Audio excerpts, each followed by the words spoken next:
뭐 이제 제가 하는 일은 예전에 그냥 민생경제연구소 소개했는데 요즘 막 잡다하게 하는 일 많아가지고 모든 문제 연구소 그다음에 또는 민생 캠페이너 뭐 이 정도로 제 직업적 전망을 무슨 시민운동가나 시민단체 실무자 이런 건 좀 부담이 되더라고요. 그래서 그냥 우리 억울하고 답답한 서민들과 중산층들과 노동자 서민들과 함께하는 그냥 민생 캠페이너 또는 우리 국민들이 주로 겪는 문제들에 대한 모든 문제 주요 문제 연구소도 괜찮고요. 이렇게 살고 있습니다. 그래서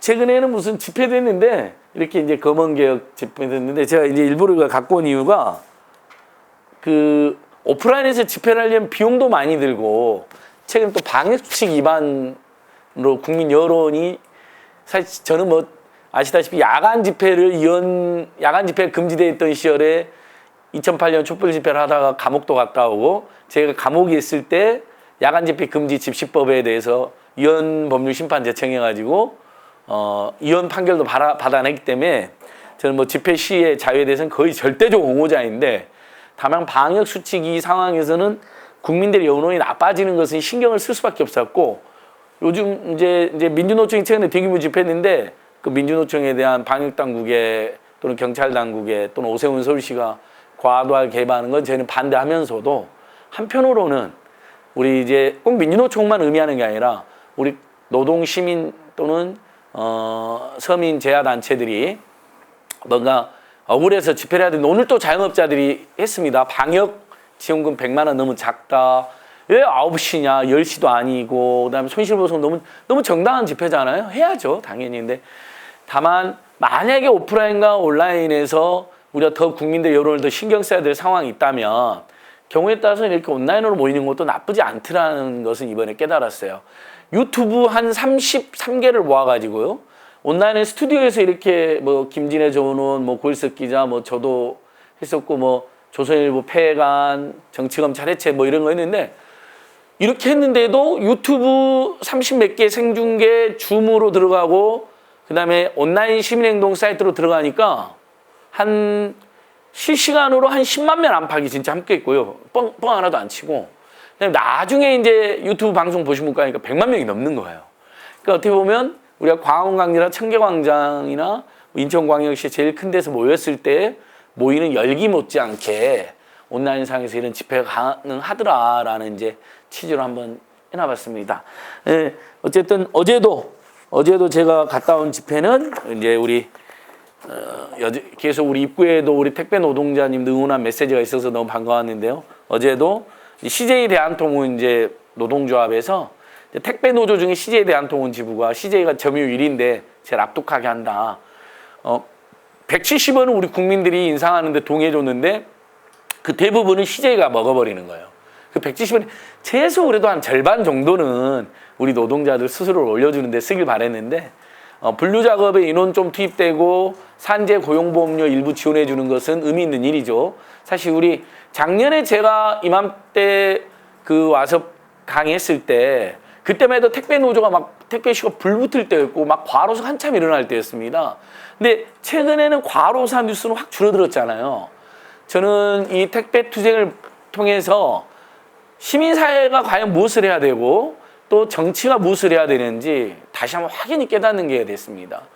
제일 억울하고 답답하고 과로하고 과로상하는 거기서 운동이 시작되고 정치가 시작돼야 되는 거죠. 다행히 진짜 우리 국민들도 많이 응원해 주시고 연대해 주시고 그래가지고 분류 작업에 CJ나 롯데나 한지자 우체국이 새로 인력을 뽑아서 전국적으로 10,000개 정도 일자리가 새로 생겼고요. 이 와중에도. 그다음에 그만큼 분류 작업을 다른 노동자가 하니까 기사님들의 과로는 좀 줄어들었고요. 근데 만약에 기사님들이 어쩔 수 없이 해야 되면 예전에는 공짜로 했는데 지금은 최저임금 이상의 단가를 받게 바뀌었어요. 이렇게. 그러니까 굉장한 진전이죠. 그리고 과로사도 좀 줄어들었고, 근데 이제 쿠팡은 여전히 굉장히 과로가 심하고 그래서 쿠팡에 대한 대응도 제가 많이 하고 있고, 근데 이 과정에서 그래도 국민의힘당은 전혀 도움도 안 되고 애면했지만 민주당이나 정의당 의원들이나 정치 세력들이 연계하고 연대해서 힘이 많이 실렸거든요. 그러니까 우리가 다들 뭐 민주당을 비판적으로 지지하는 분도 있을 것이고 정의당을 적극 지지하는 분도 있을 거고 또 요즘은 진보당도 당명 민주당의 진보도 바꾼 다음에 풀뿌리 열심히 하는 분들도 있고 뭐 노동당도 있고 그런데 어쨌든 그런 분들이 이런 이슈에 함께하게 만든 것 이게 우리 민주운동 시민운동의 성과고 확실히 제도 정치 세력의 힘을 일부 힘이 합쳐지니까 비교적 우리가 이제 밖에서 계속 막 몇 년 투쟁하던 것보다는 조금 더 빨리 해결이 되더라 이런 취지인데 아직도 근데 그래서 많은 부분 진짜 있었는데 수수료 오른 거 그러니까 이제 요금 오른 거 170원 이번에 내년에 100원이 더 오릅니다 시대에 대한 통운이 근데 그걸 다 먹으려고 그래서 저희가 수수료 인상해라 해서 총파업 이렇게 투쟁을 하고 있습니까? 정말 국민들께서 함께 해주셔서 많은 성과가 있었는데 여전히 우리 사회가 생활 속의 경제민주화나 어떤 경제적 성과나 경제적 성장의 그런 결과물을 골고루 분배하거나 상생하는 게 굉장히 취약하다 여전히. 어떤 이슈가 생겨서 국민들이 달려들고 응원하고 정치 세력 뜻 있는 정치 세력이 합쳐가지고 해결은 되지만 일정하게 좀 더 근본적으로는 사실 다들 좀 골고루 잘 살면서 노후 걱정 없는 나라, 과로 없는 나라를 만들려고 하는 건데 거기까지는 못 미친 것이죠. 이런 그런 과제도 이번에 남겼습니다. 제가 또 올해 제가 참 기억나는 게 삼성생명 암보험 가입자들이 암보험료를 못 받아가지고 병원에 이제 암 수술한 큰 병원에 보험료 나왔는데 보통 한 수술에 일주일 정도 지나면 퇴원을 시켜버리거든요. 너무 힘드니까 의사들이 인근의 요양병원에 가서 출퇴근해라, 통원치료해라 해서 요양병원에 간 병원료는 보험사들이 안 줘버린 거예요. 암과 관련된 직접적 치료비용이 아니라. 근데 아니 그게 암 치료한 다음에 요양병원에 있으면서 통원 치료하는 건데 그게 암 관련 치료 비용이지 약관에도 그렇게 나와 있는데 안 줬던 거예요. 그래서 그 암 환자 한우님들이 보험료를 달라고 뭐 최소 뭐 1,000만 원, 2,000만 원에서 많게는 몇 억까지 되는 분들이 있었습니다. 그래서 삼성생명 본사 2층에서 농성을 했어요. 거의 2년 가까이 돼가고 있었어요. 근데 이제 노동 시민단체들도 신경을 많이 못 썼어요. 그 김용희 해고 노동자님이 강남역 사거리에 올라가가지고 농성한 것보다는 신경을 덜 쓰시더라고요. 근데 저는 기존의 노동 시민단체들이 신경 안 쓴다고 서운하게 생각할 필요가 없더라고요. 우리가 하면 되잖아요. 아니 양대 노총이나 노동단체들 하는 일 되게 많은데 니들은 뭐 하냐? 거기 신경 안 쓰냐? 안보험 환자는 신경 안 쓰냐? 이럴 필요가 없다는 거죠.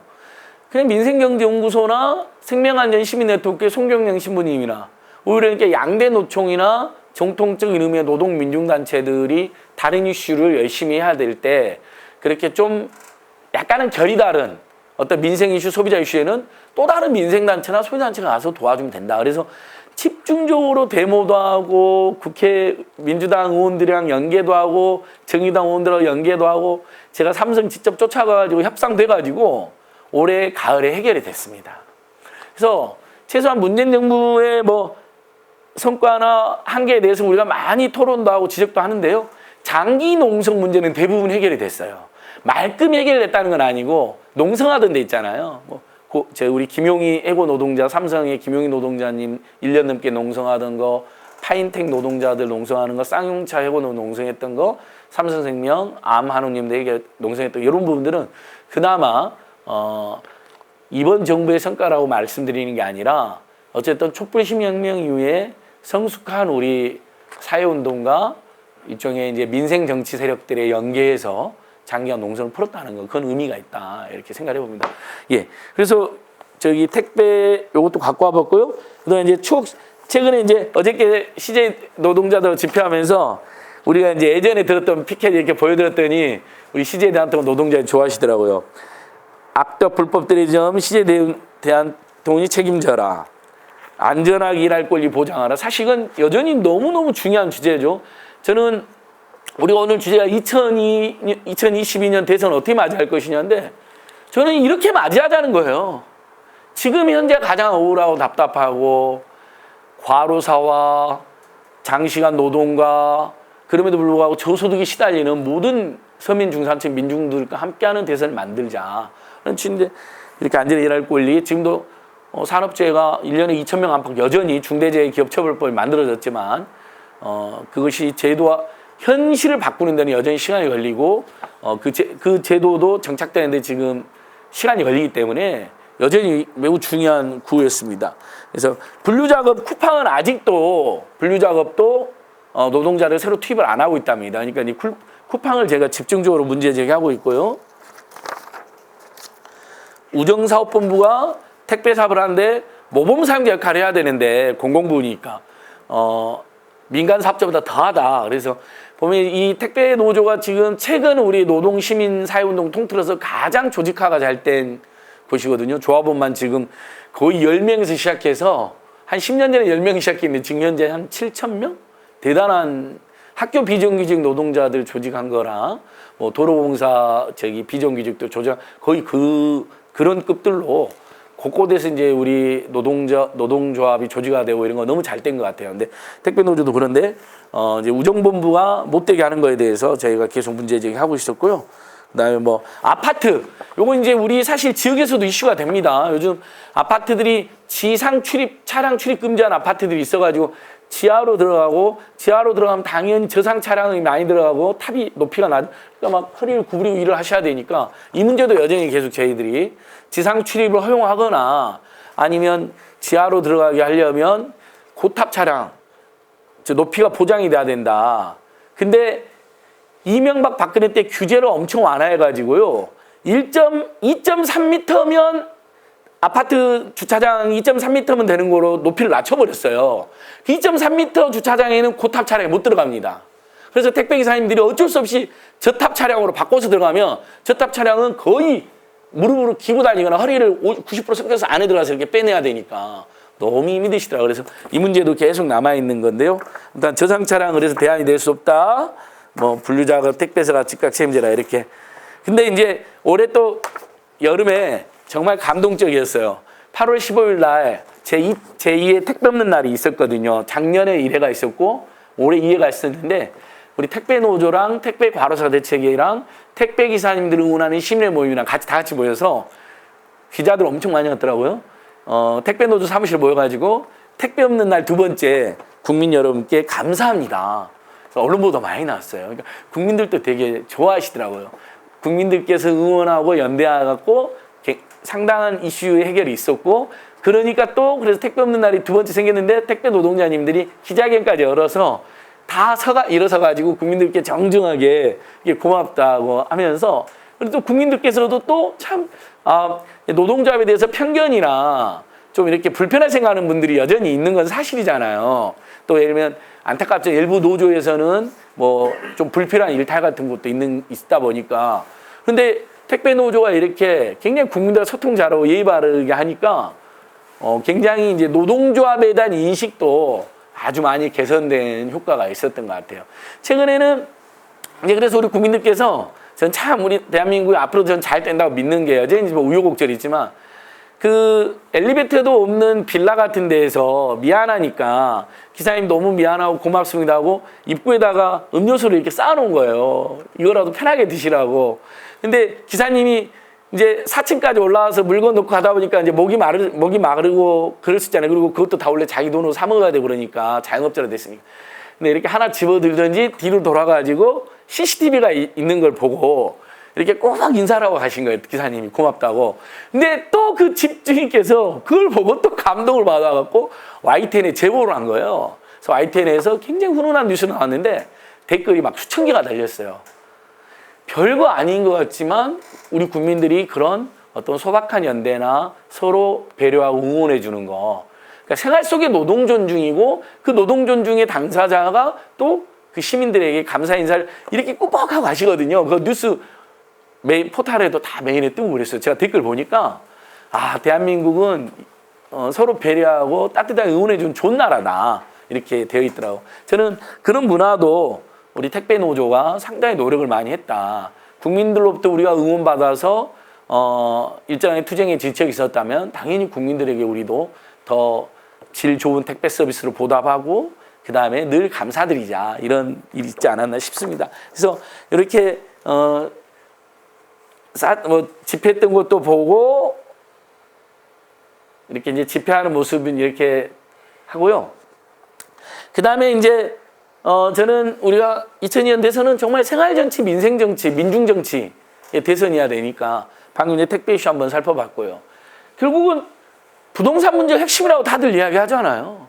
그러면 저희들은 부동산 문제 핵심이 집값을 하향 안정화시키는 것이어야 되고 전월세 값을 하향 안정화시켜야 되는 것이고 그다음에 전세난이 심각한 이유가 전세 대출은 저렴하지만 월세는 전혀 지원이 없기 때문이에요. 그러니까 많은 국민들이 전세에 대해서는 두 가지 감정이 있는데 하나는 전세금을 모아갖고 더 큰 집을 이사 가거나 나중에 집을 사야 되니까 전세를 선호하는 것도 있고 한편으로는 전세는 비교적 저리의 대출이 되는데 월세는 대출도 안 해주고 지원도 안 해주고 그냥 매몰비용으로 다 나가버리니까 전세를 선호하는데 어쨌든 우리는 이렇게 주택 세입자들이 온갖 세입자로서 갑질과 횡포를 많이 당하고 있는데 이렇게 주택 세입자 법률 지원센터 같은 걸 만드는 정치를 해야 된다.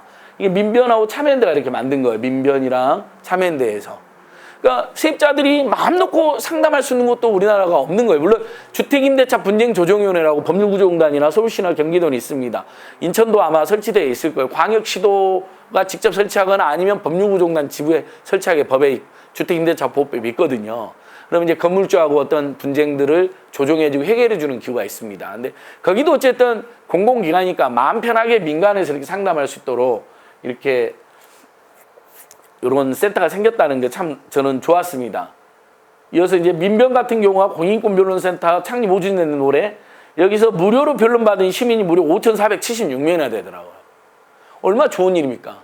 저는 이것들이 이게 우리가 대선에서 그다음에 일상의 정치에서 계속 이렇게 약자들을 위한 정책과 약자들을 지원해주는 내용들이 이슈화가 돼야 된다고 생각하는 겁니다. 그래서 이제 부동산 문제를 이야기 드렸던 것이고요. 최근에도 대장동 이슈로 지금 몇 달 동안 엄청 뜨겁잖아요. 우리 시민사회단체들이 대장동 이슈 같은 거 같이 공부를 해야 돼요. 그 이슈를 공부 안 하면 예를 들면 이재명이 선방했다는 그룹과 심상정 대표님 같은 경우는 이재명 잘못이다는데 범진보 진영에서도 완전히 갈려버려요. 근데 공부를 많이 하면 할수록 민변 참여연대가 낸 자료를 바탕으로 제가 그냥 대충 말씀드리면 당시 상황에서는 이재명이 선방했다는 게 공부를 많이 해본 사람들의 의견이 다수긴 해요. 근데 어쨌든 성남시장으로서 경기도지사로서 화천대유 그 투기 세력들을 못 막고 끝까지 그들의 불로소득을 제대로 환수하지 못한 거기에 대한 정치적 책임은 당연히 질 수밖에 없는 거죠. 국민의 실망이고. 해필면 문재인 정부에서 부동산 가격이 그렇게 많이 뛰어가지고 예상했던 수입보다 훨씬 많이 4,040을 가져가 그랬어요. 2016년대 하나은행 보고서를 보면요. 민간 세력이 성남시가 한 1,800 정도를 가져가고 1,822억 정도를 가져가고 나머지 한 1,700 정도를 민간 세력이 나눠 가지는 걸로 전망이 돼 있어요. 2010년대 하나은행 같은 전문가 하나은행이 돈을 댔잖아요. 1.5조를 댄 사건인데 사실 하나은행이 배임을 많이 했죠. 하나은행은 거의 가져간 돈도 없고 화천대 세력이 나중에 4,040을 가져가게 하나은행이 판을 깔아준 건데 물론 이제 그 효과적으로 성남시도 자기들이 우선적으로 환수해가는 것은 잘했지만 뒷부분에서는 그런 부분들을 제대로 못 막은 거에 대한 아쉬움이 저도 남습니다. 민변 참여연대 발표 자료도 그리 되어 있더라고요. 앞에 공익환수를 상당히 했지만 뒤에 불로소득을 제대로 환수하지 못한 것 당시에 한계가 있었지만 매우 아쉽다 이런 평가가 있었습니다. 근데 그때 2016년도 하나은행 어쨌든 보고서에 민간이 가져가는 이득은 성남이 한 55% 정도를 가져 나머지 45% 정도를 가져가는 걸로 해놨더라고요. 근데 예를 들면 이런 것을 우리가 공부를 열심히 안 하면 사실 생활민중들이나 부동산 문제나 대장도시에 설명한 시민들에게 제대로 설명을 못하는 거죠. 심지어 진보정당마저도 막 입장이 다 갈려있을 정도니까. 근데 어쨌든 우리가 아까 이제 택배 이야기고 두 번째 지금 부동산이나 전월세 이야기를 하는 건데 저는 이번 대선에 철저히 우리는 집값을 하향 안정화시켜야 된다. 전월세를 하향 안정화시켜야 된다. 필요하면 전세난이 심각하다면 당연히 공공임대주택을 대폭 늘려라고 주장하지만 우리가 전세를 가는 이유가 아까 비교적 저리의 대출 지원을 받는데 월세는 그만큼 지원을 안 해주기 때문에 월세가 손해기 때문에 전세로 몰리는 거거든요. 근데 목돈 내고 전세를 살다가 돈을 뗄 염려도 있기 때문에 오히려 전세랑 비슷한 지원을 받는다면 월세도 우리가 들어갈 수 있는 서민들이 있습니다. 그렇다면 무주택 서민들 중에 월세를 선호하는 분들에게는 일면 청년들이나 서민들이나 중산층들은 월세를 전세금이랑 비슷하게 지원해 주면 되는 거거든요.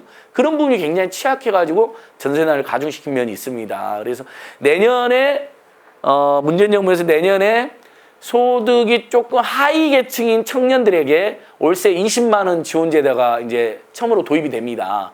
그러면 예를 들면 그 청년들 입장에서는 전세를 꼭 안 들어가고 월세 20만 원 내가 지원받아서 월세집에 살겠다 이런 분들도 있을 수 있는 거죠. 그러니까 당장 집값이 더 떨어지고 누구나 몇 년만 돈을 벌면 집을 살 수 있는 사회를 만들고 또 공공임대주택으로 맘만 먹으면 들어갈 수 있는 것을 요구하되 과도기적으로 월세 시달리는 서민들이나 청년들에게는 월세 지원을 해달라. 이걸 선거 쟁점으로 만들어야 되는 것이죠. 그리고 이제 뭐 요것은 본류는 아니지만 아까 제가 말씀드린 것처럼 세입자들이 주택 세입자들이나 상가 세입자들이 정말 상담 하나 받을 곳이 많지가 않은데 이렇게 주택 세입자 법률지원센터, 민변의 공익인권변론센터. 그래서 최근에 저도 한 상인이 권리금을 안타깝게 떼어가지고 민변에 의뢰를 했는데 민변에서 흔쾌하게 지금 공익소송을 해주고 계세요. 이제 지금 상가임대차법이 바뀌어갖고 권리금을 받고 나가는 걸 방해하면 건물주가 손해배상을 해줘야 되거든요. 근데 세입자를 계속 데려오는데 계속 말도 안 되는 이유로 반대하셔가지고 결국은 이 세입자가 지쳐가지고 딴 데 장사로 가고 이제 건물주 상대로 권리금을 못 받았으니까 1,500만 원 권리금을 손해배상을 해라. 이 소송을 하고 혼자 한다고 너무 힘들다고 찾아오셨더라고요. 민생경영으로. 그래서 제가 민변 여기 연락해갖고 지금 같이 소송을 하고 있습니다. 그러니까 우리가 이제 대선과 정치를 이야기하지만 우리 생활 속에서 우리 시민정치와 민생정치의 역량도 이렇게 넓혀나가야 됩니다. 십시일반 같은 것도 잘 떼야 되고 지역아동센터도 잘 떼야 되고 뭐 저를 저번에 초대해 주신 노동희망 발전소 같은 데도 잘 떼야 되고 요즘에 보면 지자체랑 연계하거나 아니면 지자체랑 연계 없이도 독자적으로 노동인권센터 많이 만들었잖아요. 전국적으로 비정규센터. 굉장히 의미 있습니다. 제가 최근에 SNS를 보니까 경비 노동자들이나 청소 노동자들이 여전히 열악한 데가 많잖아요. 나 너무 억울한데 장시간 노동하고 저임금이고 그래도 맨날 고용 불안한데 어디 가면 누가 좀 도와주십시오 누가 티트 올렸거든요. 많은 사람들이 댓글에 비정규 노동센터라는 곳에 가시라고. 한국 비정규 노동센터 있잖아요. 인천도 있을 거예요. 그래서 그 비정규 노동센터 전국 협의회도 있어요. 그리고 상담도 요즘에 잘해줘요.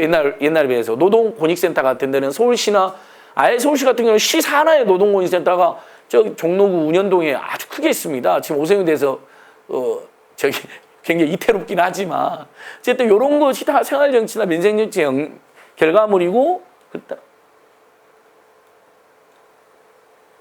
그래서 저는 이 알바 노조 이슈도 너무 좋더라고요. 알바 노조가 이렇게 만들어서 뿌리는 명함이 이렇게 되어 있어요. 국민들에게 4대 보험은 알바들에게 중요한 4대 보험은 국민연금은 고용보험 산재 우리가 뭐 다 아는 4대 보험인데 알바들에게 5대 보험이 있대요. 알바는 노동자비 거의 없으니까 단위 사업장별로는 알바 노조에 가입하자 이렇게 뿌리고 밑에 무료 노동 상담 이렇게 해주는 거예요.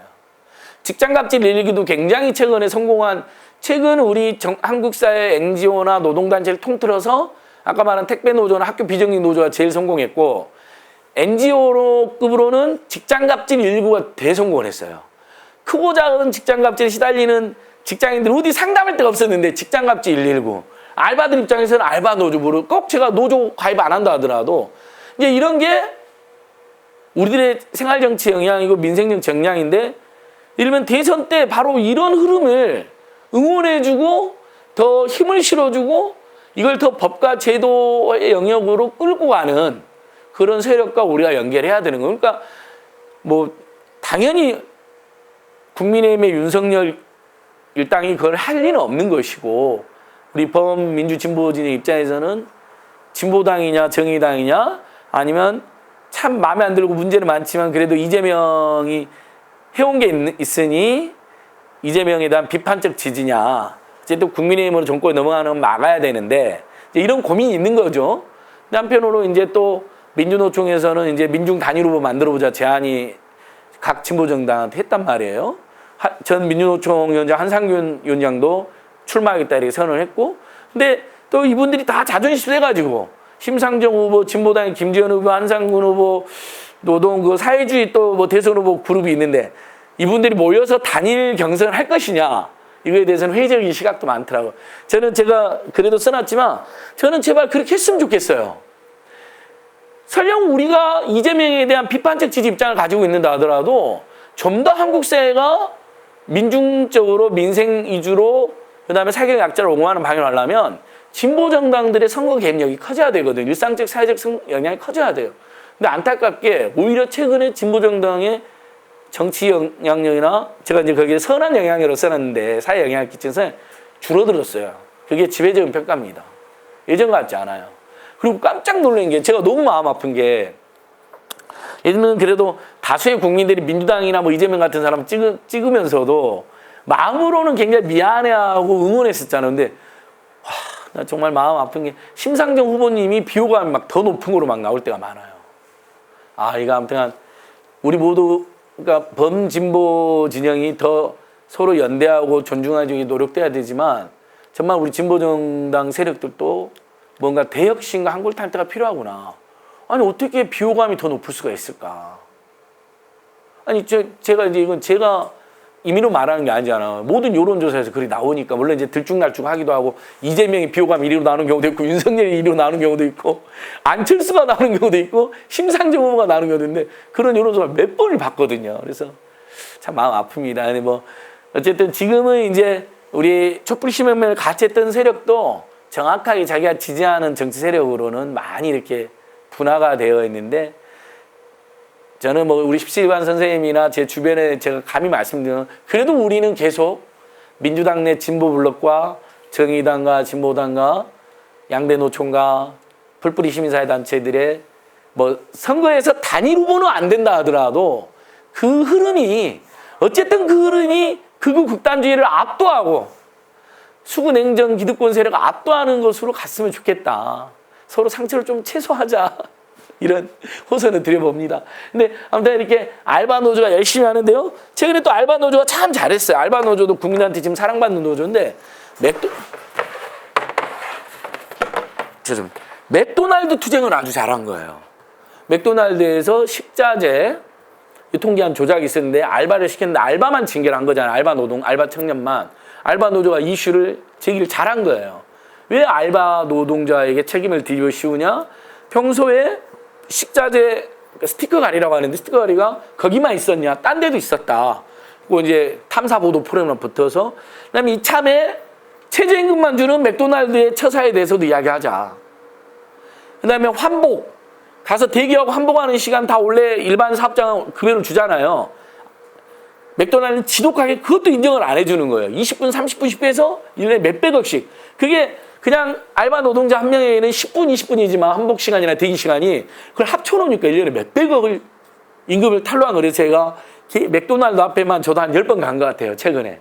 계속 맥도날드 대책이 만들어가지고 거기는 또 이제 택배는 민주당이 적극했는데 이 맥도날드 투쟁은 또 정의당 그 갑질 대책위가 있거든요. 거기가 또 열심히 하셨어요. 저희는 뭐 민주당이건 정의당이 아무튼 도와주는 분들이 무조건 저희는 함께 하니까.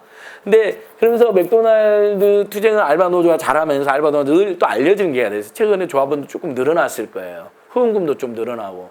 그러니까 어쨌든 우리가 노동 존중 사회를 만든다는 것은 노동 존중의 법과 제도를 만들고 노동 정치, 노동 존중의 정치, 민생 우선의 정치를 촉구하고 촉진하면서 동시에 제도권 정치가 그걸 해주기만을 기다릴 수는 없잖아요. 우리 스스로 힘을 키워야 되잖아요. 택배 노조가 그래서 힘을 키운 거고 알바 노조도 힘을 키워야 되는 거고. 우리 노조 혼자서 하기 어려우면 대책이 시민사회 대책 택배도 그래서 과로사 대책을 꾸렸고 알바도 맥도날드 대책을 꾸렸어요. 그러니까 굉장히 잘한 거예요.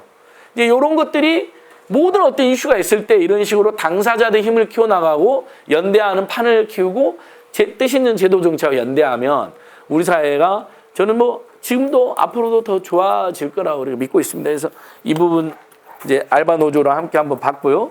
저는 최근에 제가 너무 제일 좋아했던 거, 저 이 참 좋더라고요. 노동희망 발전소에서 피켓을 저한테 하나 주셨어요. 제가 이걸로 정치인들한테도 교육 많이 하거든요. 좀 보수적인 정치인들도 이거 참 좋다고. 태어날 때 출생 신고하는 것처럼 누구나 회사에 가면 뭐 본인이 정말 아주 싫어하는 건 어쩔 수 없겠지만 애지가 안 하면 회사에 눈치 봐서 가입하지는 안 하는 그런 게 아니라 일단 노동조합 가입이 문화가 되고 일단 노동조합 무조건 존중을 받고 그래서 이재명 후보가 좀 더 아쉬운 게 지금 윤석열과 막 비등비등하니까 좀 뭐 이렇게 중도표를 의식하는 행보를 하는 것 같아요. 뭐 선거 전략상 그런 부분이 필요할 수 있겠죠. 일정하게. 하지만 그래도 과감하게 본인이 행정과 정책으로 성과를 보였다면 노동자 서민 이슈와 관련해서 노동조합과 더 연대하겠다. 우리 국민들이 노동조합에 더 눈치 보지 않고 가입하게 만들겠다. 오바마가 그렇게 연설했잖아요, 여러분. 그 유명한 연설. 미국인이여 노조에 가입하라. 노조가 없는 곳에 착취가 있고 수탈이 있다. 그게 오바마의 유명한 연설이거든요. 또 오바마가 한 유명한 연설 중에 최저임금을 인상합시다. 최저임금을 반대하는 공화당 무리들, 니들 그 돈으로 살아봐. 이게 굉장히 유명한 연설인데 제가 학교에서 학생들한테 그거 항상 틀어줍니다. 그러면 이제 노동조합이나 최저임금에 대해서 좀 오해를 하고 있던 학생들도 미국의 존경받는 대통령 오바마 대통령 저렇게 나서는데 다 이유가 있구나 이렇게 또 생각해 주시는 분들이 있더라고요. 그래서 기본적으로 이번 대선에서 저희는 끊임없이 누구를 지지하느냐 어느 정당을 지지하느냐도 굉장히 중요하지만 어쨌든 특히 이제 대중조직이나 풀뿌리 시민조직 입장에서는 지지하는 정당이나 지지하는 후보가 조금씩 차이가 있을 수 있잖아요. 우리가 단일한 정치조직이 아니라면 배타적 예전에 예를 들면 민주노총 같은 경우도 배타적 지지선을 하고 그랬어요. 근데 아시다시피 예를 들면 민주노총이 지난 대선에서 김선동 후보를 배타적 지지 후보로 선정을 했는데 심상정하고 2명을 배타적인데 후보가 2명이고 또 어색하지만 어쨌든 2분을 선정했는데 지지율이 득표율 조합원의 막 1, 2%밖에 득표가 안 되는 거예요. 솔직히 창피하잖아요. 조합원도 안 찍는 걸 지지선언을 하는 거 무슨 의미가 있을까 싶어요. 근데 그래도 그런 지향이 있다라는 선언이실 텐데 아무튼 뭐 민주노총 그걸 시도했던 건데 그게 쉽지 않으니까 이번에 이제 단일 후보 이제 경선을 하자고 제안한 거 이번엔 하신 것 같고요. 근데 우리로서는 근데 기존의 시민사회단체나 풀뿌리 공익조직, 풀뿌리 민주조직에서는 회원들이나 후원자들이 지지 성향이 다양하면 특정 후보나 특정 정당 지지선을 할 수가 없잖아요. 물론 이제 대표나 집행부가 개개인으로 하는 것은 또 이렇게 존중해 줄 수 있지만요. 그러면 우리는 결국은 노동 존중, 민생 제일. 그 다음에 제가 여기 여러분들한테 드린 자료에도 써놨지만 어쨌든 지금 한국 사회에서 제일 문제는 양극화 불평등 민생고라면 서민 중산층들의 소득을 듬뿍 올려주고 그렇게 힘들게 번 돈이 교육비나 주거비, 의료비, 통신비자비, 교통비로 다 빠져나가지 않는 그런 정치 세력과 정책 세력을 최대한 그런 정책을 요구하고 촉구하고 그런 세력하고 연계하는 수밖에 없잖아요. 예, 어서 오십시오. 고맙습니다. 그래서 저는 항상 어서 오십시오. 매번 이렇게 태어날 때는 출생신고, 회사에 가면 일자리 가면 무조건 노조에 가입하자. 이제 이런 캠페인도 하고 있다는 걸 말씀 하나 드립니다. 진보는 많이 가진 자에 던져주는 것이 아니라 적게 가진 자에 충분히 보태주고 있는 주가 중요하다. 이게 루즈벨트가 이야기한 내용인데 다행히 아무튼 이재명 후보가 제일 존경하는 사람이 프랭클 루즈벨트라는 거예요. 근데 프랭클 루즈벨트 정책의 핵심이 노동조합을 적극 인정하고 존중하고 노동자, 서민, 중산층들의 소득을 올려준 다음에 그대의 일자리를 늘려주고 소득을 올리고 그래서 그걸로 내수를 활성화해서 결국 공황이라든지 공급 과잉이나 공황에 빠져있는 자본주의나 자본주의 위기를 공황 위기를 극복하고 결국 지속 가능한 경제 구조를 만들어낸 것이거든요. 그래서 버니 샌더스도 정확하게 루즈벨트 노선을 표방한 것 같아요.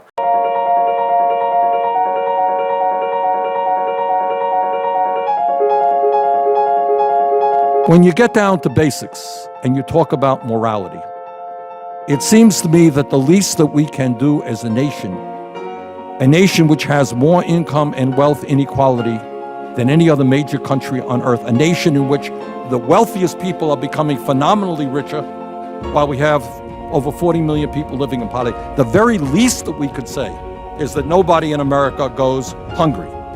That, I would hope, would be the least that we could say is in a civilized democratic society.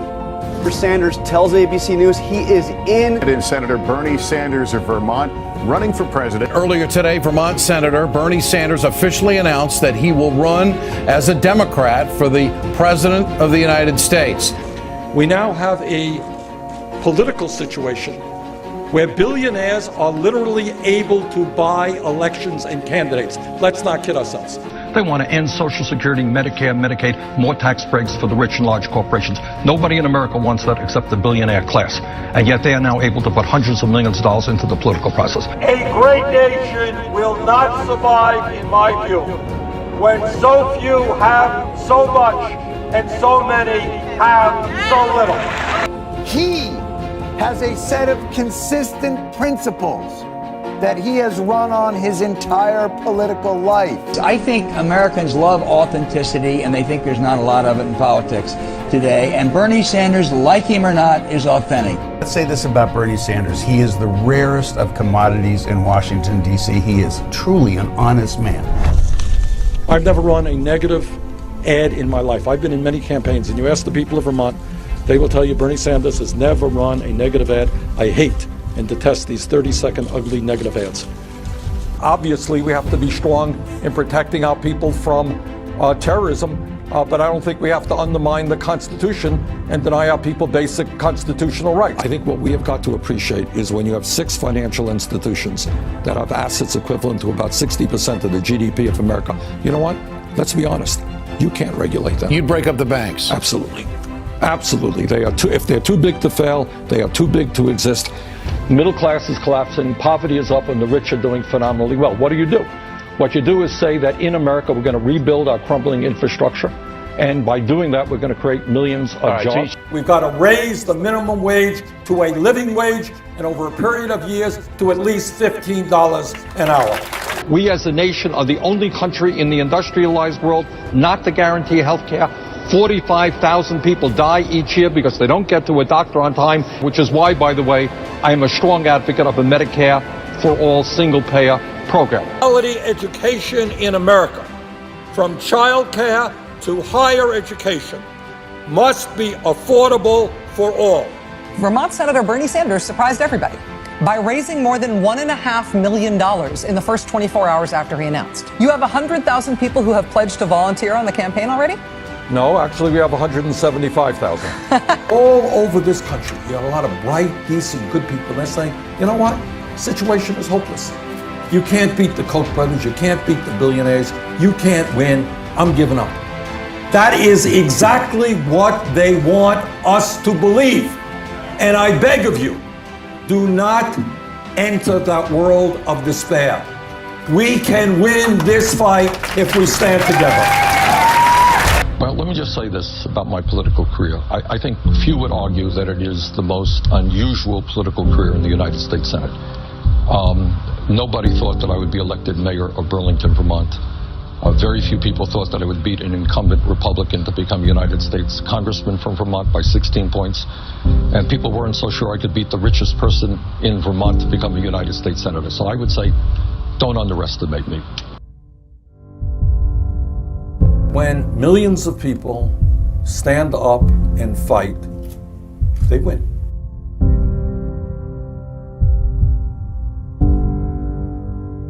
아까 말한 오바마가 미국 이제 노조에 가입하라. 노조가 없는 착취가 있다. 이것도 유튜브에 다 올라가 있어요. 심지어 한국말로 번역도 다 되어 있어요.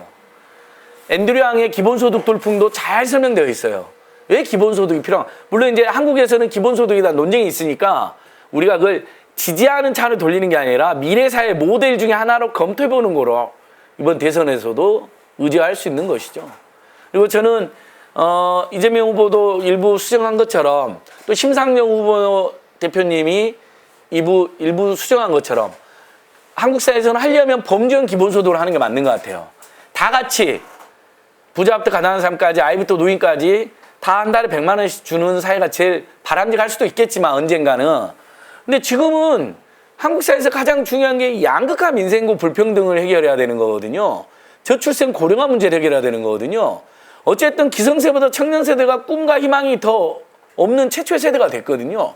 그래서 이재명도 어떻게 수정을 했냐면 국민 모두에게 한 1년에 100만 원씩은 줘야 되는데 일단 청년 제일 어려움을 겪고 있는 노인 세대와 청년 계층에게는 200만 원. 그러니까 차등해서 주는 거로 이미 다른 나라의 보편적 기본소득하고 수정을 했습니다.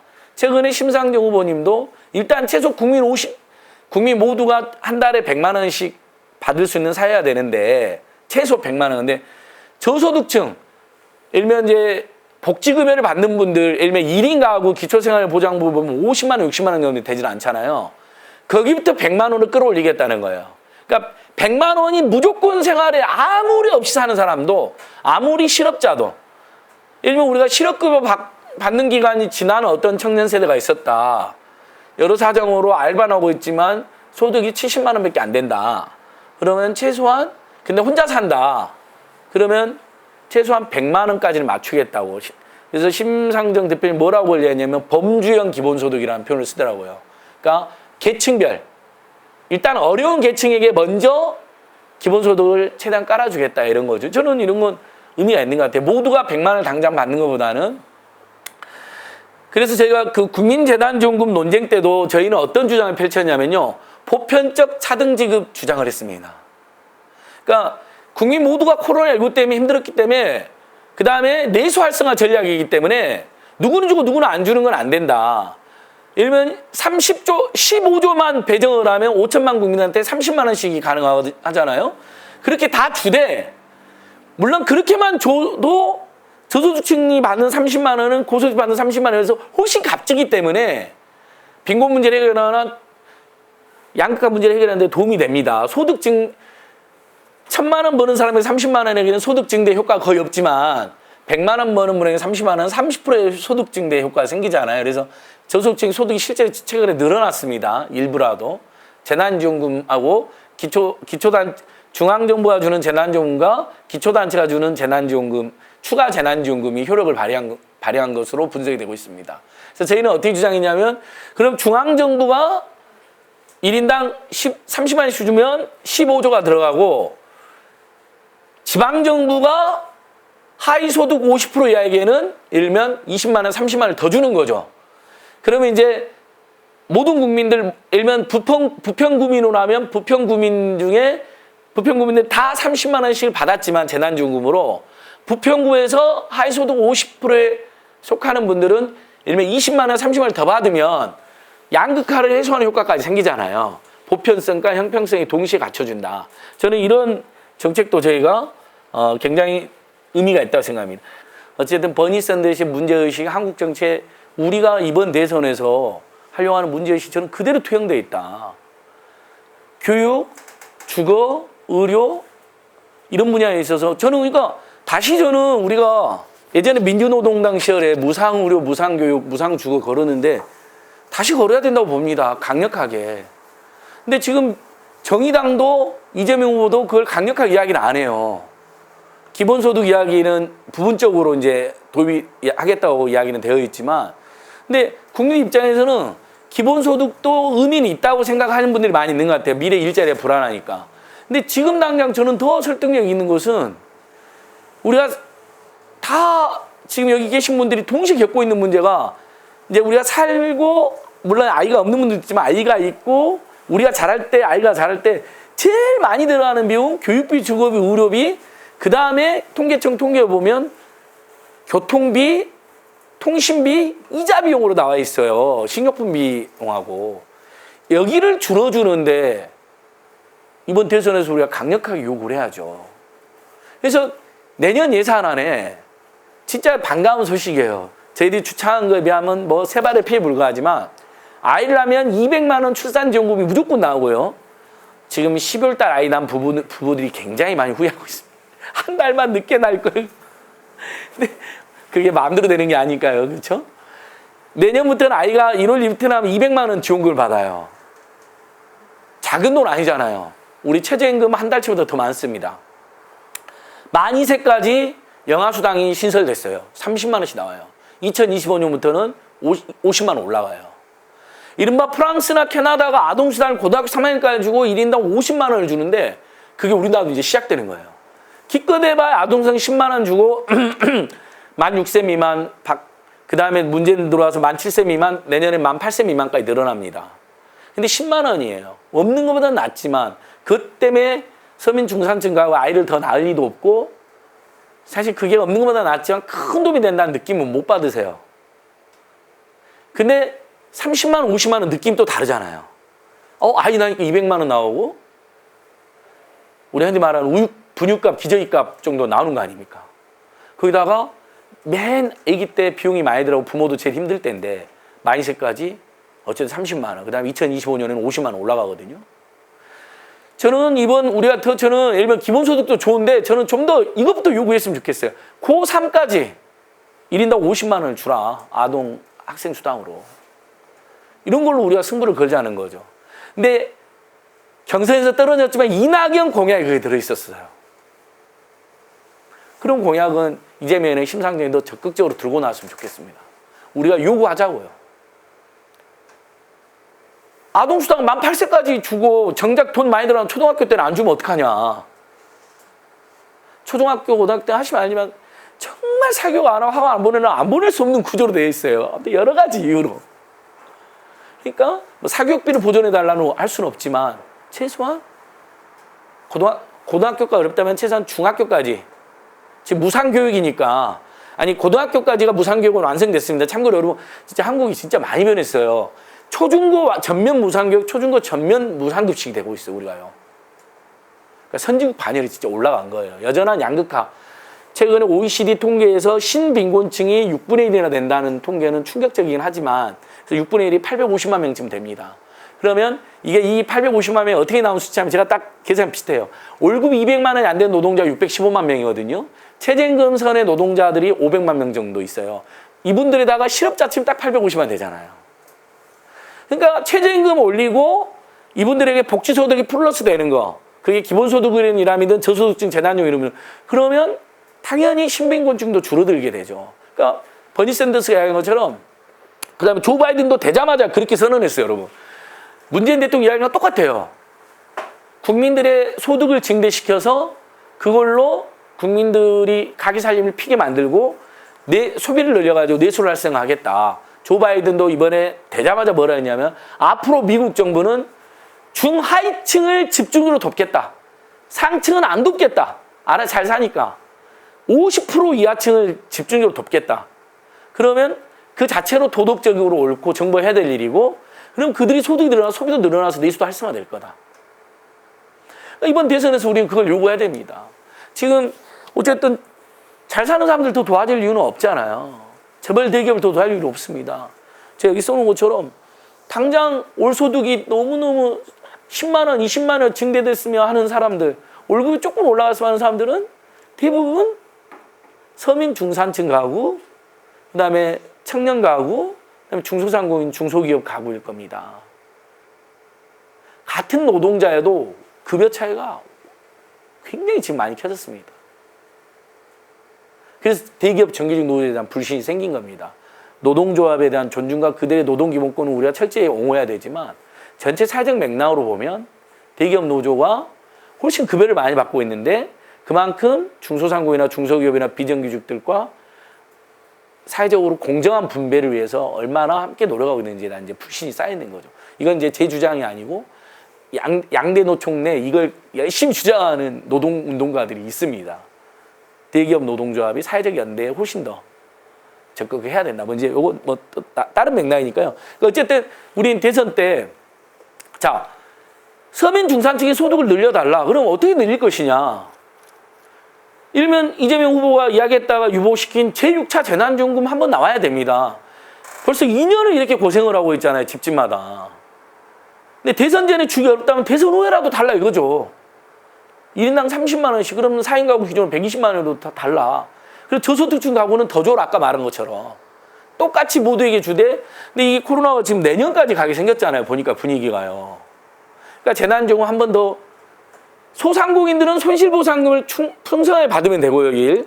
우리 국민들 모두는 재난지원금을 한 번 더 받고 그걸로 내수를 활성화시키고 그동안 정말 침체됐던 가정경제를 좀 그래도 조금이라도 반짝 30만 원이면 4인 가구 120만 원이니까 올리고 그다음에 하위 50%들은 지자체에서 20에서 30만 원을 추가로 주면 보편성, 형평성, 양극화 해소, 그다음에 가정경제 활력, 소비 진작 다 이루어지는 거죠. 물론 이제 코로나가 잦아들어야지 소비정금을 줄 수 있는 거니까 코로나가 잦아들어야 됩니다. 그다음에 소상공인들은 지금 오늘 또 큰 데 막가 있다 제가 말씀드렸는데 어쨌든 방역 때문에 공동출에서 강제로 문을 닫게 하고 영업시간을 단속했으면 코로나 전에 있었던 영업이익 정도는 줘야죠. 그래야 흔쾌하게 동참할 수가 있잖아요. 프랑스, 미국 물어보시면요. 막 미국 1년에 3천만 원 준대요. 방금 전에도 제가 오면서 물어봤어요. 교포한테. 3천만 원 받았는데 셧다운 시키면 3천만 원, 최소 3천만 원 준대요. 문 닫는 대신에 3천만 원 줄 테니까 방역 협조해라 이거예요. 버텨라. 급여 보호 프로그램, 그 유명한 PPP. 그러니까 최소한 방역에 협조하거나 어떤 경제적 재난상이 닥치면 제일 힘든 게 임대료라든지 인건비 이런 문제들이잖아요. 사반, 중소상은 그거에 대해서는 보호를 해줘 버리는 거야, 아예. 그래서 원래 뭐 5천만 원 정도 벌었던 사람이 5천만 원까지 아니더라도 3, 4천만 원 정도 생활 수준 유지될 수 있도록 해주는 거예요. 그럼 방역에 답죠. 캐나다 교포가 직접 주간경영에 기고한 글 보니까 셧다운 시키니까 일단 180만 원을 무조건 주더래, 한 달에. 먹고 살아라고. 우리나라 최저임금 정도는 먼저 주면서 그 다음에 그거 받았는데 그 건물주 임대료 다 내버리면 문제가 되잖아요. 임대료 어떻게 처리해버리냐면 임대료에 대해서도 고통분담 시스템을 딱 도입해가지고 건물주한테 당신 원래 100만 원 받았다 하면 75% 받아. 25% 희생해. 그래서 실제 75만 원 받는데 세입자가 75만 원, 180만 원 받아 75만 원 되면 너무 힘들잖아요. 세입자한테도 당신도 어쨌든 세입자가 들어왔으니까 최소한의 책임져야 된다. 경제가 같이 어려운 25%를 내게 만드는 25만 원을 내요. 그럼 나머지 50만 원은 정부가 내주는 거예요.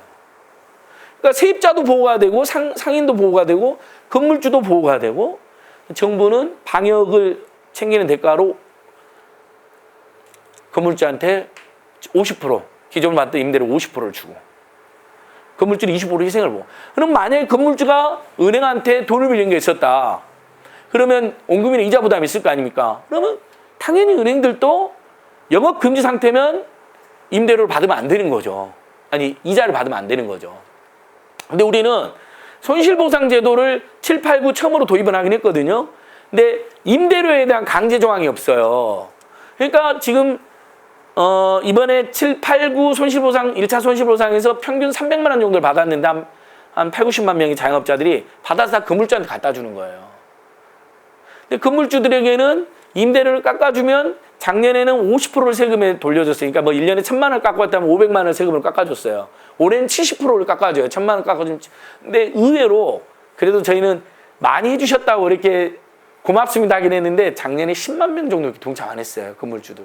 그래도 10만 명이 작은 숫자는 아니니까 고맙다고 제가 했는데 강제를 안 하니까 건물주들이 안 해줘요. 의외로.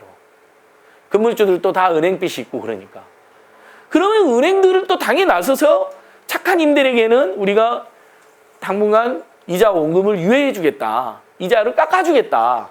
여러분들이 임대료를 덜 받으면 우리도 이자를 덜 받아. 이렇게 연동이 돼야 사회가 이게 진짜 민주적 연대가 넘치는 사회잖아요. 근데 이 은행놈들이 지금 어떤 짓을 하고 있느냐. 작년에 16개 시중은행 이자 소득이 40조였거든요. 올해 지금 60조가 될 전망입니다. 전부 다 국민들 예금으로 돈을 빌린 다음에 지 돈도 아니에요. 은행은 국민 예금이잖아요. 다 여러분들 돈으로 예금을 조성한 다음에 이자 조금만 주고 대출을 최소 대출 마진을 이걸 예대 마진 하는데 제1금융권이 2.5% 정도. 제2금융권은 완전 도둑놈들입니다. 예대 마진이 7, 8%예요. 그러니까 상호저축은행이나 신협이나 새마을금고에 만약에 선생님들이 계좌가 있다. 그래서 내가 1,000만 원 넣어놨으면 이자 한 1, 2% 주면서 어쩔 수 없이 그 제2금융권에 제1금융권에서 애면받았고 제2금융권 가신 분들한테는 이자를 7, 8% 받은 거예요. 최근에 발표가 됐어요. 예대 마진이 7%가 넘는다고. 완전 도둑놈들이죠. 근데 저는 문재인 정부에서 너무 열받고 실망했던 게 금융위원장, 금감원장이 그거에 대해서 뭐라 하냐면 대출이 마구 늘어나는 건 문제가 있으니까 대출 규제는 한다고 그랬잖아요. 금감원. 그래서 진짜 돈 필요한 사람들 막 돈 못 빌리는 거라고 난리가 났잖아요. 패닉이 있었잖아요. 그건 개입을 했으면서 정부가 그래서 왜 이렇게 이자 폭리는 방치하냐 했더니 그건 시장에 맡겨야 된대요. 이런 괘씸한 놈들. 문재인 정부의 한계가 극명하게 드러나는 순간입니다. 그래서 다음 정부는 우리가 좀 더 진보적, 좀 더 민중적인 정부를 만들고 특히 공공 분야에 있어서는 과감하게 실력으로 치고 들어가야 됩니다. 시장에 맡겨놓자는 자들의 그런 관료들, 시장에 맡긴 자들을 제압하고 그래서 이재명한테 상당한 기대를 거는 사람도 있는 겁니다. 이재명이라면 문재인보다는 관료들을 제압할 것이다. 기재부가 장하고 있는 곡간을 풀 것이다. 그 이재명의 장점이죠. 여기 있는 분들이 다 인정하다 안 하든 어쨌든 사회적 그런 평가가 있다는 겁니다. 근데 저는 이재명 후보가 그런 부분들을 제대로 하기 위해서도 시민사회 풀뿌리 진보정당들의 힘이 더 커져야 됩니다. 왼쪽의 압력이 강하게 갔을 때 중간에 있는 범개혁 세력들이 오른쪽으로 덜 갑니다. 제가 극명하게 느낀 게 2007년, 2017년, 18년도에 문재인 정부가 최저임금 엄청 올렸잖아요. 진짜 많이 올린 거 맞거든요. 이건 긍정적으로 평가해줘야 돼요. 저희들이 그걸 주창을 했잖아요. 그렇게 올려라고. 근데 2017년, 18년 최저임금 엄청 오른 다음에 엄청난 논란이 있었잖아요. 어느 정도냐면 박근혜 정권 1년 한 달치 최저임금에 대한 보도가 문재인 정부에서 하루에 쏟아졌어요. 마치 나라 망한다. 소득주 성장이 나라 망한 최저임금 경제만. 근데 결국 나라도 안 망하고 경제도 안 망하고 오히려 지금 한국 경제 세계 7위권까지 지금 올라갔어요. 그러니까 그 조중동이라든지 국민의힘이 세력이 한번 근데 이렇게 맘먹고 흔들어 버리면요. 촛불 시민혁명을 통해서 집권했다는 문재인 정권도 바로 흔들려 버리더라고요. 그래서 2019년, 2020년 최저임금이 거의 동결 수준으로 내려가 버린 겁니다. 황당한 일이죠. 근데 당연히 양대 노총이나 시민사단체들은 문재인 정권을 강력히 비판했죠. 저도 같이 비판했죠. 말도 안 된다. 이렇게 어떻게 할 수가 있냐. 근데 그 과정을 제가 진짜 면밀하게 봤거든요. 문재인 정권 욕만 할 수 없는 요소가 있다는 걸 알았어요. 왜냐하면 2년 연속 올렸는데 나라 망한다, 경제 망한다고 막 언론 한게 거의 우리나라 지금 언론의 90%가 수구 아니면 극우 아니면 극단이 아니면 아무리 좋게 봐도 보수입니다. 시장주자들이에요. 진짜 10%밖에 안 돼요. 여러분이 그나마 인정하는 뭐 한겨레 경향 오마이뉴스 프레시안 뭐 민중해설이 뭐 뉴스타파 그다음에 일부 진보 유튜브 빼면요 전부 다 보수화됐어요. 완전히 자본주의 앞잡이들이고요. 모든 걸 시장에 맡겨놔야 된다고 주장하는. 진짜 한번 보시고 포탈 보면 심란하잖아요. 요즘에 아침에 딱 일어나서 포탈 긁어보잖아요. 조중동이 대부분 딱 장악했고요. 매경 무슨 경제신문 엄청 생겼잖아요. 매경, 한경, 서경, 헤럴드경제, 뭐 머니투데이. 근데 이 머니투데이 놈들이 완전 웃겨. 머니투데이 막 뉴스도 만들고 뉴시스도 만들고 계속 새끼를 쳐가지고 다 그 계열이 보도가 돼요. 전부 다 종부세 공격하고 최저임금 공격하고 있어요. 정부가 버티지 못하는 겁니다. 그러니까 우리가 내년에 이재명이 되든 심상정이 되든 밑바닥에서부터 광범위한 민중세력, 민주세력, 민생세력, 노동정치 세력, 시민사회 세력이 왼쪽에서 끌어주지 않으면 과감한 개혁하기가 쉽지 않다는 정권의 의지가 부족하다라고 우리가 강하게 세게 비판을 해야죠. 당연히 감시하고. 그걸 하지 말자는 게 아닙니다. 우리 영원히 해야죠. 시민사회는 아무리 진보적인 정부가 들어섰어도 더 잘해라고 채찍질하고 감시해야 되는 역할이 숙명이 있죠, 우리에게. 근데 다만 우리가 그렇게 우리는 한 100명이 뭐 채찍하고 있는데 저쪽에 수만 명이 막 포털까지 끼고 최저임금 올렸대 나라 망한다. 아동수당 50만 원 올려달라는 왜 지가 애를 낳았으면 지가 키워야지 정부한테 달라고 하냐 뭐 이런 논리로 달려든단 말이에요. 걔들 보도 보십시오. 얼마나 살벌한지 심란합니다, 진짜. 볼 수가 없어요. 그러니까 저는 대선 때 이런 과감한 공약을 요구하면서 동시에 우리들의 힘도 더 키워나가야 된다. 저는 전국의 시민사단체들의 네트워킹도 더 강화돼야 됩니다. 2008년 촛불 집회 하던 때, 2010년 촛불 시민혁명 할 때처럼 대규모 연대기구를 꼭 꾸리진 않는다 하더라도 이런 큰 흐름을 만드는 지역별 네트워크, 전국적 네트워크가 좀 더 강화됐으면 좋겠어요. 지금 2016년, 17년 촛불 시민혁명 이후에 사실 지금 제가 한 4, 5년 지났을 때 일부 성과도 있었지만 전국적 연대는 많이 못했잖아요. 인천국제공항에 비정규직 정규직하는 그 사태를 하나 못 막았잖아요. 그 정규직 2030 정규직 노조원들이 그게 불공정하다 들고 일어나가지고 조중동하고 합세해가지고 정말 무섭더라고요. 아무튼 그건 또 나중에 이야기하는 걸 하고요. 그래서 치고 나가자. 아동수당. 아니 저출생이 문제라 그러면서 왜 도대체 아이를 기르는 집 또는 아이를 낳으려고 하는 집들을 도와주지 않느냐. 한 달 10만 원이 뭐냐. 이재명 후보, 심상정 후보, 진보적 후보들 더 과감하게 고등학교까지. 고등학교가 지금 의무교육은 중학교까지만 돼 있거든요. 고등학교는 무상교육이 하는데 그러면 최소한 의무교육인 중학교까지는 아동수당 50만 원씩 내놔라.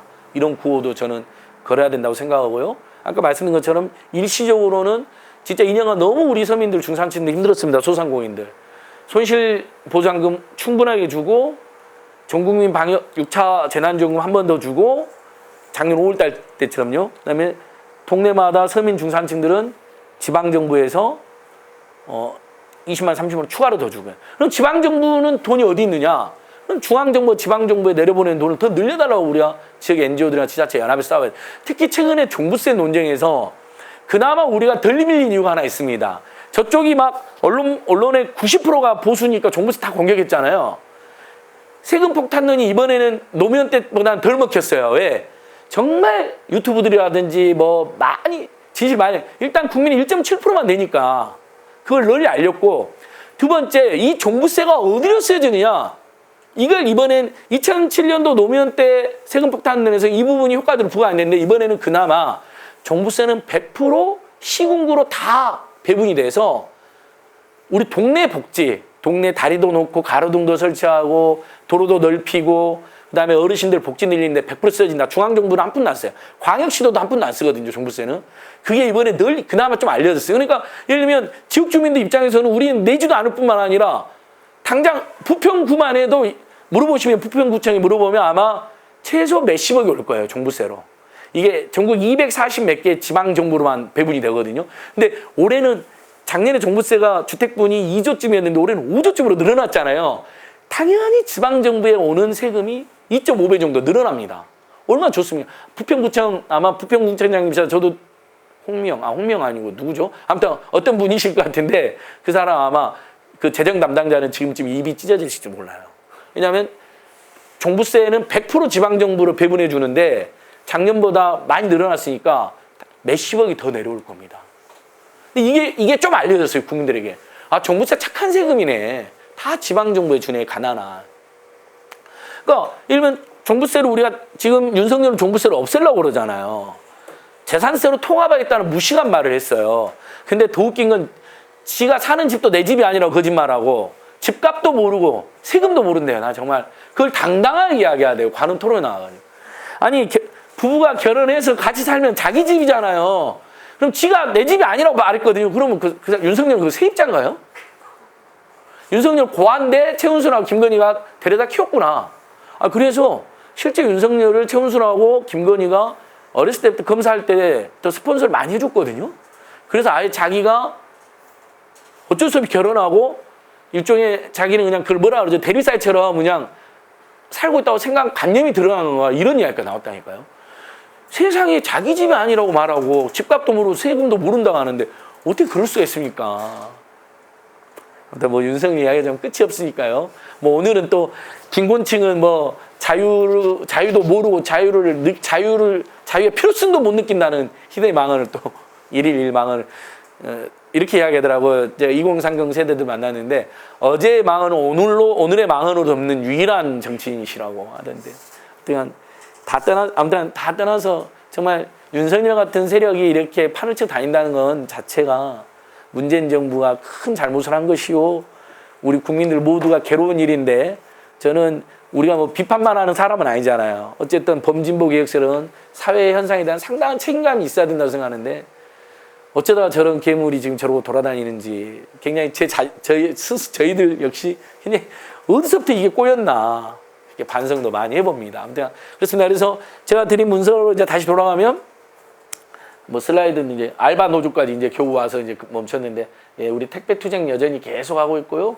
그다음에 박스에 손잡이 뜯는 것도 별건 아니지만 이것도 우리 국민들이 굉장히 응원 많이 해주고 우체국 지금 5, 4, 5는 다 박스에 손잡이 뚫렸어요. 1, 2, 3호는 작은 박스 갖고 안 뚫렸는데 4, 5는. 근데 이게 택배 박스가 집에 오면 우리가 또 재활용하잖아요. 집에 있는 주부들, 그게 남성이 돼서는 주부들이 좋아해요. 거기다 뭐 이렇게 우리가 뭐 쓰레기 분리수거 할 때 보통 박스에 딱 갖고 가는 경우 있잖아요. 구멍 뚫려 있으면 들고 갈 때 편한 거예요. 그러니까 생활 속의 노동 존중은 저희 계속 표방해요. 이번 대선에서도 주요 구호로 만들어야 됩니다. 저녁이 있는 삶, 주말이 있는 삶, 안전한 노동, 충분한 생활이 가능한 정도의 급여. 이런 거 들고 나가야 됩니다. 그러니까 아까 신빈곤층 이야기인데 신빈곤층 6분의 1, 850만 명. 그분들이 저임금 노동자하고 실업자 치면 딱 합치면 850만 명이에요. 우리 사회가요. 동네마다 이런 현수막 더 많이 걸어야 됩니다. 대선 때 우리가 대선 정책 투쟁하고 정치 투쟁하는 거 못지않게 우리 동네에서 어쨌든 프랜차이즈 가맹점주들 다 이제 동네에서 을로 살아가는 분들이잖아요. 택배 기사님들, 그다음 우리 동네 다 계시잖아요. 이분들이 실제로 살고 계시잖아요. 그분들이 상담할 수 있게. 그러면 우리가 일면 노동조합 만드는 걸 도와드립니다. 프랜차이즈도 가맹점주 협회라는 게 법에서 생겼거든요. 그래서 노동 3권을 많이 들어보셨잖아요, 여러분. 가맹이권이라는 단어도 이제 꼭 알아놓으셔야 돼요. 노동자가 전국 2천만 명이니까 우리가 노동자 중심으로 먼저 민중운동을 생각하지만 어쨌든 프랜차이즈 가맹점으로 먹고 사는 분들도 전국적으로 가맹점이 30만 개나 됩니다. 대리점도 그 못지않게 많아요. 그래서 가맹점 대리점 형태에 속해 있는 우리 국민들이 가족까지 한 100만 명이 넘어요. 소중한 우리 생활 민중들이잖아요. 근데 예를 들면 가맹본사에 횡포나 갑질이 있었을 때 프랜차이즈 가맹점주 여러분, 우리 예를 들면 십시일반 단체에 있는 A 가맹거래사라는 직업이 있거든요. 실제 인천에서 활동하시는 분들이 있어요. 인천시청에도 공정경제과에 그분들이 계시거든요. 근데 만약에 이제 우리 동네에 있다 그런 분이, 또는 변호사 괜찮은 변호사 때문에 불공정 거래 행위가 있거나 본사에 갑질 있을 때는 저희한테 연락 주십시오. 상담이라도 열심히 해드리겠습니다. 그러면 가맹점주 협회를 만들어 안내해드릴 수가 있죠. 그래서 실제로 파리바게뜨 같은 데는요, 가맹점주 협회가 거의 노조처럼 활동을 해요. 그래서 최저임금 올랐을 때 반발했어요. 그분들도 자기들이 줘야 될 급여가 갑자기 알바 청년 2명만 써도 20만 원씩 올라가면 40만 원이 늘어나니까 얼마나 부담스러워. 근데 이분들이랑 제가 2019년도에 정말 극적인 투쟁을 해갖고 신용카드 가맹점 수수료 인하를 대폭 인하시켜버렸어요. 그러니까 신용카드사가 다 재벌 대기업의 금융기관이잖아요. 대폭 인하하니까 파리바게뜨 본사에서 조사해보니까 1년에 550만 원이 줄어든 거예요. 가맹점주들의 부담이. 그만큼 그 매출이 많을수록 그 카드 수수료를 막 2% 3%씩 뜯어가 버리니까 얼마나 아깝겠어요. 막 많게는 몇 천만 가도 나가는데 매장 큰 데 같은 경우는 그 중규모 마트라든지 이런 데 있잖아요. 근데 파리바게뜨 같은 규모, 딱 이게 소규모 프랜차이즈 아니고 딱 가보면 파리바게뜨가 약간 중규모 프랜차이즈거든요. 조금 매장이 넓잖아요. 안에 앉아있는 사람도 몇 명 있고. 거기가 1년에 550만 원이 줄어들었는데, 와, 만약에 문재인 정부한테 그런 아쉬움도 들더라고요. 만약에 신용카드 가맹점 수수료를 먼저 인하하고 최저임금 올랐으면 그 난리는 안 났다는 아쉬움이 뒤늦게 들더라고요. 그래갖고 제가 이제 가맹점주들한테 이제 통화하면서 550만 원이나 줄어들었다며 최저임금 인상분 충분히 감당하는 했더니 가맹점 회장님 그래요. 그러니까 진즉 이렇게 했어야죠. 그러더라고. 왜냐면 자 550만 원 줄어들었잖아요. 진짜로 지출이. 근데 알바 청년 2명 쓰면 최저임금 20만 원씩 올라가 40만 원 올라왔어요. 그럼 1년이면 480만 원인데 1년에 신용카드 가맹점 수수료로 550만 원을 세이브를 했기 때문에 실제 그 가맹점주는 오히려 소득이 70만 원이 늘어난 겁니다. 그러니까 최저임금 인상됐을 때 그 충격이 상쇄가 돼버리고 오히려 최저임금 인상분보다 신용카드 가맹점 수수료 인하분이 더 많았던 거죠. 그러니까 이제 우리가 정책을 펼쳐나가고 투쟁을 할 때 이제 이런 복합적인 고려도 필요하다는 생각을 했습니다. 요거 되게 동네에 걸려있어 제가 조합을 해놨습니다. 그래서 이야기를 종합하면 서민, 중산층, 청년층, 빈민층의 소득을 그게 노동소득이든 자영업소득이든 거기다 추가되는 정부와 지자체의 공적 이전 소득이라 하잖아요. 사적으로 우리가 지원받는 건 사적 이전 소득이잖아요. 뭐 경조사라든지 뭐 이런 거 말고 정부나 지자체가 주는 복지급여, 그게 근로장려금의 형태든 아동수당 형태든 대폭 늘려나라고 요구해야 되고 거기에 호응하는 정치인들과 우리는 이번 대선을 치르자는 겁니다. 내가 좋아하는 후보는 정의당의 심상정 후보를 했지만 우리 회원들이 이재명 후보를 지지하는 비판적 지지하는 사람이 있으면 그 다 묶어서 공통으로 인천에 있는 NGO나 서울에 있는 NGO들이 심상정에 요구한다, 이재명에 요구한다, 김재현 후보에 요구한다, 요구안 보내서 아동수당 중학교까지 50만 원 올려라. 그다음에 제6차 재난지원금도 지급하고 서민들에게는 추가로 더 줘라. 그래서 집집마다 돈이 어떻게든 지금보다 올 소득이 서민 가구는 200~300만 원 벌고 있는 건데 받고 있는 건데 그걸로 2인 가구, 3인 가구 어떻게 삽니까? 그러니까 빚이 늘어나가지고 가계부채가 지금 GDP가 우리나라 1,900조쯤 되는데 벌써 지금 가계부채가 1,900조 육박하고 있습니다. 오히려 국가부채는 건전한데 가계부채가 육박하니까 지금 1인당, 그러니까 가구당 빚이 8천만 원. 이 빚이 근데 8천만 원만 문제, 이자가 엄청 나오잖아요. 그러면 당연히 우리는 이재명 후보와 심상정 후보, 김재원 후보 등에게 금융권의 폭리에 개입해라. 예대 마진 1.5% 이상 못 받게 하든지 아니면 이자 상한선을 둬가지고 지금 전체 이자 상한선은 20% 이상 못 받게 돼 있거든요. 대부업체나 사채들이. 그거 도입한 것처럼 제1금융권, 제2금융권도 특정 이상 이자를 못 받게 해라.